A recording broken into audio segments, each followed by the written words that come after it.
Hi guys, and welcome to our podcast. Today we're going to be discussing the best ways to get the lowest HELOC rate. Many people are asking us the same question. With the ongoing rise of the interest rate, what is the best way to get a home loan right now? Well, our answer is pretty clear.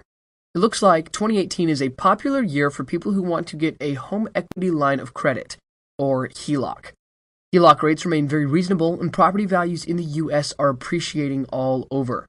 Significantly, homeowners realize that they have access to many financial benefits such as tax deductions and flexible low-interest home equity credit lines. People who do not own a home do not enjoy these privileges. This year, experts are projecting HELOC's interest rates will near all-time lows. Therefore, it makes sense to shop with the best HELOC lenders online while the rates are very low. Unlike many mortgages, HELOCs are a kind of adjustable rate mortgage. HELOC rates have two components, a set base rate, or a margin, and a fluctuating rate, the index. Each month, the HELOC lender will calculate your payment based on your current balance and the combination of these two components to determine your rate. The lender will use your credit score and the amount of equity you have in your home as the basis of the margin for your HELOC. As soon as you have your HELOC lender, they will run a single report from all three major credit bureaus, namely Equifax, TransUnion, and Experian.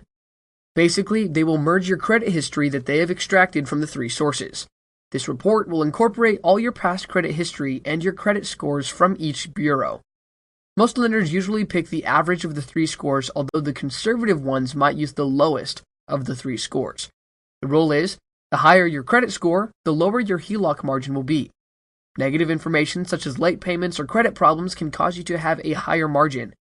In some cases, applicants lose their eligibility for a HELOC simply because of the severity of their derogatory credit history. You can compute your home equity by dividing the total outstanding loans by your home's value. Take note that most lenders would want to see that your total loans do not exceed 90% of your home's value. The lower this percentage is, the lower your HELOC margin will be, and vice versa. So, looking at this principle, your margin can be practically as low as zero, but it can also be as high as a few percentage points if you have a credit issue and very low equity. Here are some other things you might want to know about getting the best HELOC rates.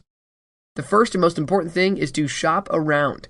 If you want to get a good interest rate, repayment plan, and low closing costs, you have to do some legwork with your hands.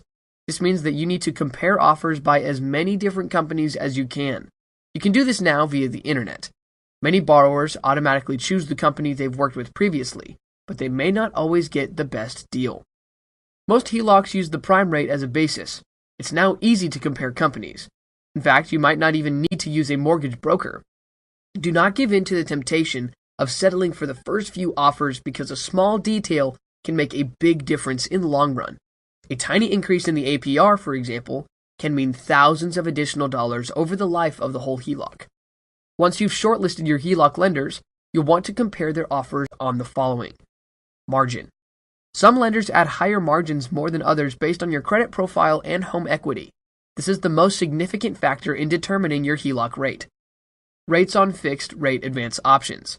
This is the second most important factor for your HELOC rate, and this can be as varied as the number of lenders. Maximum lifetime rate.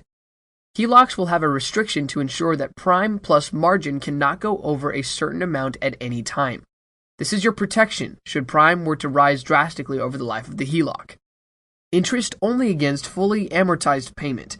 HELOC payment terms will vary. Some will allow you to pay just the interest due on the outstanding balance, while others will ask for principal plus interest payments. The lender that follows the latter can sometimes amortize the payment over 10 or 20 years. This will make the payment materially higher overall. Draw period. A draw period is the length of time that you can draw on your HELOC, and it can vary among lenders. A longer draw period is advantageous if you plan to keep the home and the HELOC for a longer term. These periods run for about 10 years and don't differ drastically from lender to lender, but it is still good to ask. Repayment period. This sets how long you have to pay back whatever funds you drew from the HELOC. Similar to draw periods, this is usually standard at 20 years, but again, you should double check. You have to get the longest possible time or at least enough time according to your planned time in the home. Annual fees. HELOCs work in the same way as credit cards in that you can use and pay off the funds anytime. However, for the lender, This will require more overhead than traditional mortgages, so they often charge an annual fee, like credit cards. This fee may be insignificant, but do compare because you might choose one that happens to charge the highest among them all. Early termination fee. Many HELOC lenders charge this fee if the borrower closes the HELOC within a certain number of years. Not only will the actual fee matter to you, but find out how many years you need to hold the HELOC before they will waive this fee.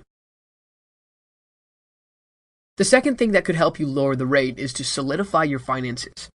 While HELOC lenders primarily base their decisions on your home equity level, they also look at your overall financial picture.